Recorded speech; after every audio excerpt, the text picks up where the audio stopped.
What's up, everybody? I hope you're doing well. A couple of hours ago, I put a poll out on Instagram asking folks who are in private practice with a full caseload, are you happy in your business? I was curious to see how many of us are not so happy with our practices. And at least according to my very specific, biased group of people following who also respond to things like this, 79% said, I'm happy with my full practice, and 21% said, nope, I'm still unhappy, even with my full caseload in private practice. So even though it sounds like the majority of people who are in private practice with a full caseload are quite happy with their job, I think it is really worthwhile to take a look at those 1 in 5 people or so who have that full caseload in private practice, but are still not happy. So in this video, I thought it might be helpful to put together some of the common reasons why I've seen that folks tend to still feel unhappy even with a full caseload in private practice, and offer some potential ways that you could address that in case you're in this boat,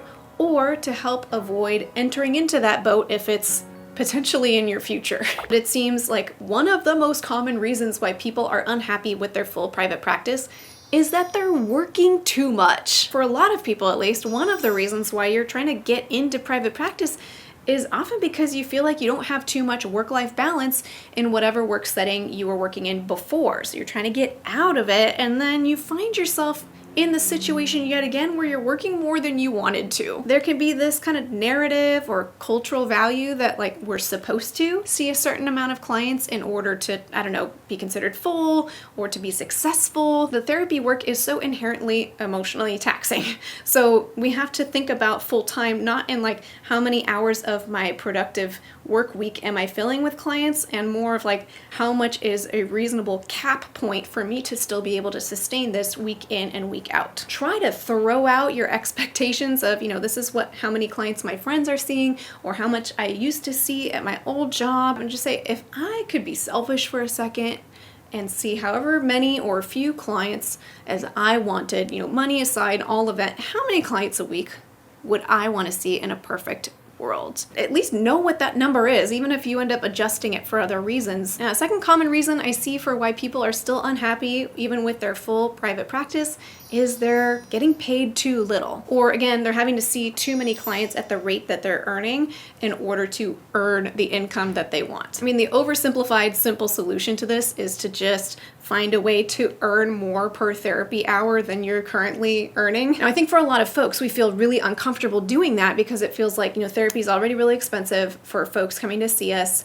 and now we're just making it more expensive. Are we going to lose clients if we raise our rate, et cetera, et cetera? But if all we account for is inflation, not even accounting for giving yourself a raise, you have to raise your rate a reasonable frequency in order to keep up with inflation. If you don't raise your rate every single year, you're giving yourself a pay cut. And all that I just said doesn't even account for the reality that our expenses are increasing at a rate that tends to be faster than the rate of inflation. So if you haven't picked up on it yet, the solution to not getting paid enough is to raise your rate. Obviously, if you have a cash pay practice, you raise your rate.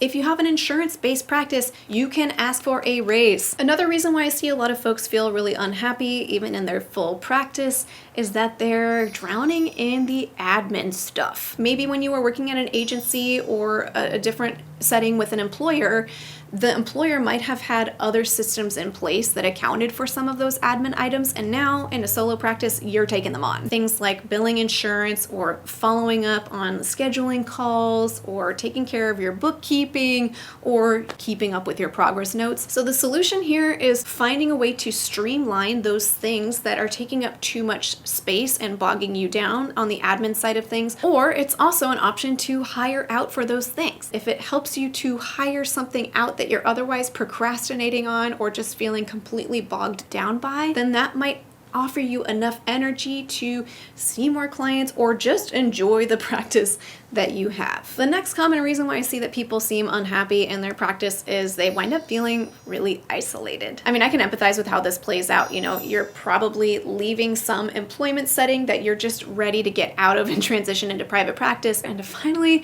work for yourself, do it your own way, etc., only to find that you've just kind of like been doing this whole thing by yourself. Now, the easy to say on paper but hard to implement in real life solution to this is to find your people. Find consult groups, find friends who are therapists, talk to them, be a human being. I kind of see it a little bit like dating. Not everyone out there is going to be your match. You kind of have to look through a lot of people before you feel like, oh, I found someone who gets me.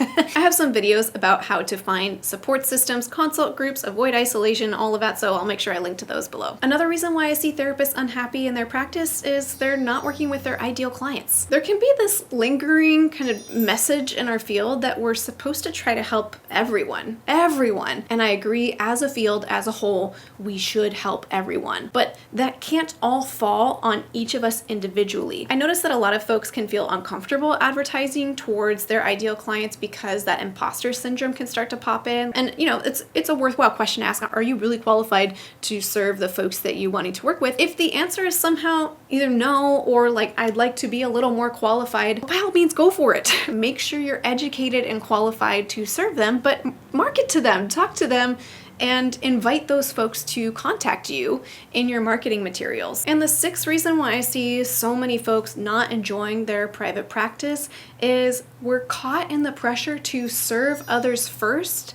and neglect ourselves. If we give ourselves to everyone else and then we just give ourselves whatever crumbs are left behind, it's not sustainable. And not only do we end up paying for it, but then our clients pay for it too, because we're not able to show up as our full selves to our sessions because we've just exhausted all of our energy. So it's so important to care for ourselves first, so that not only are we okay, but we are so much better equipped to then help other people. Now, of course, this isn't a fully exhaustive list of all the reasons why somebody might be unhappy in their full private practice, but these are some of the common explanations that I end up seeing in my circles. Any of these issues, or all of them in combination, can definitely contribute to burnout. So if you're finding that for whatever reason you're feeling dissatisfied, or you're striving, or you're struggling, I really encourage you to take a look at some of the things on this list.